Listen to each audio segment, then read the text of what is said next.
Hey everyone, welcome back to Ragtag Stacking.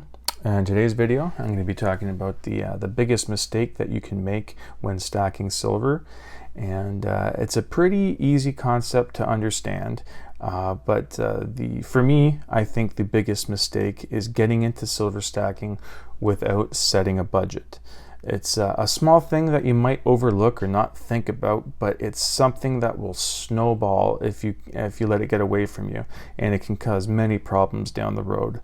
So obviously, silver stacking is a really good thing to do if you want to protect yourself against, especially what's been going on now, which is you see inflation everywhere, and this stuff is a hedge against inflation. I've said it before, and you've heard it on channels many a times. This is a finite material; it has to be mined. Can't just be printed up out of nowhere like the fiat currencies and things like that.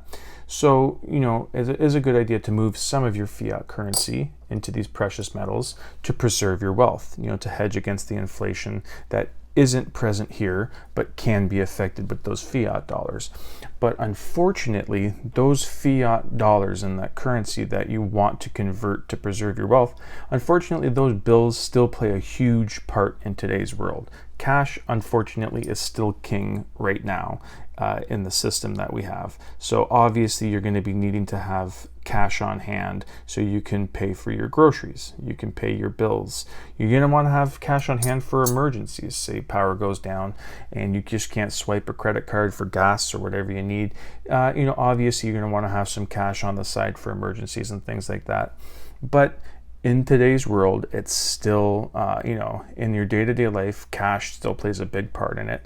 And you're not going to want to throw all of your currency and all of your fiat cash into silver because, in theory, yes, it does make sense that it's preserving it and it can't be inflated, all that stuff. But when you're buying this silver, you're starting out in a hole, and that's because of the premiums. So if you're looking at spot price now, it's at $33. I know I'm in Canada, so I always see the spot price in Canadian dollars, and I usually always throw a conversion up here so you can see it's right around that 27, 28 for the past couple of months anyways. But yeah, you'll see spot price there, and then you go on to the online bullion dealers. You can go in local coin shops or where have you, but I'm just using this as an example because that's where I buy a lot of my things, is on the bullion dealers. You'll see the premiums are quite high on there. If you're looking at a maple leaf, you're going to be paying right around that $43 mark, or 44 in some cases. So you're going to be picking up that silver and it's going to be in your hands, and then say like a month later an emergency happens and you don't have the cash on hand to take care of it, where you're going to have to be selling some of that silver to cover it, and you're not going to be getting that $44, or you're not going to be getting that $43 or $44 that you paid for. You're going to be getting it pretty close to spot. They won't give you spot for maples and American silver eagles. They will give you, a certain dollars or certain percentage point over spot for those coins. But you're not going to be anywhere near the ballpark of what you paid for them. So you're going to be flushing money down the toilet if you consistently buy silver and then need to sell that silver like in a few months' time because you just don't have any cash to cover something that's popped up. Yes, for me, my goal is to never have to dip into my silver.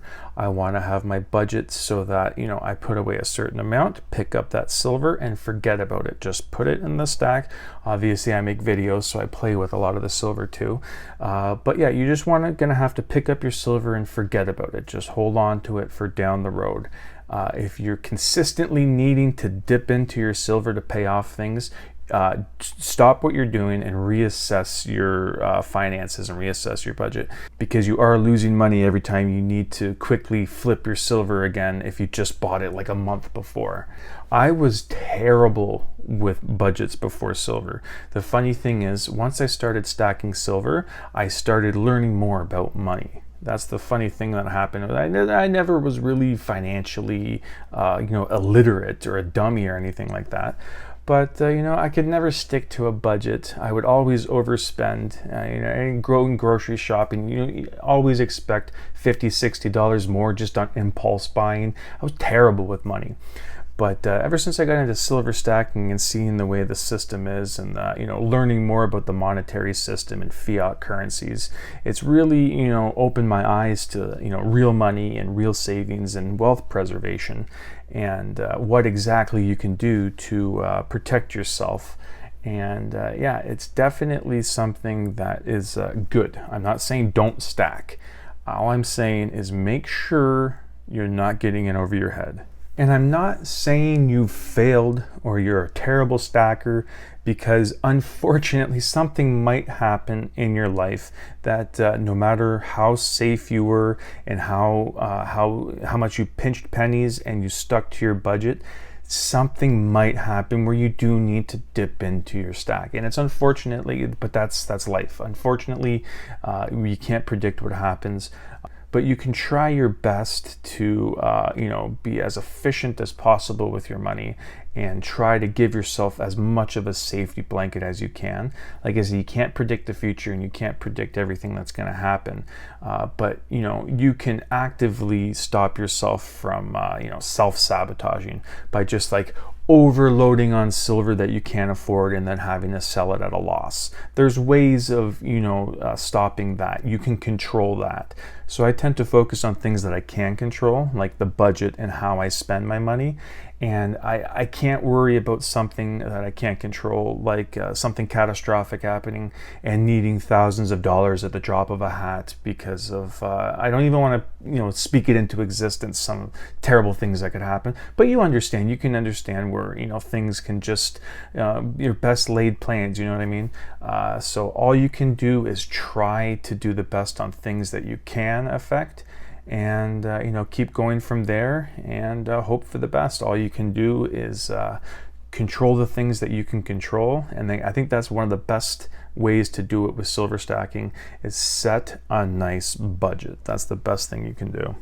And again, budgets aren't set in stone, you know what I mean? I suggest, if you can only afford like $100 a week, then stay the $100 a week, or $100 every 2 weeks, whatever it is. Stick to that for 2 or 3 months, then reassess.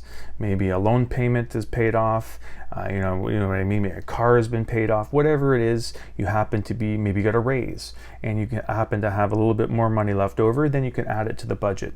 Or if you're finding things are tight and you're living, paycheck to paycheck, and you just had coffee for lunch on Wednesday, wait for Thursday, then maybe cut back on your silver budget because you're finding you're spending too much. So yeah, I'm going to say it one more time: the budget is the best thing that you can do when starting your silver stack, and it will save you a lot of hardship in the future. So yeah, that's it for today's video. Just wanted to make this little topic talking about that, because I do think it is very important to not get in over your head with silver, because you can definitely fall into a hole pretty quick. But yeah, let me know down in the comments what you guys think. I always like hearing from you guys down there, and continuing on the conversation. So yeah, like I said, that's it for today's video. Thank you so much for watching, and hope you come back for the next one. Thank you.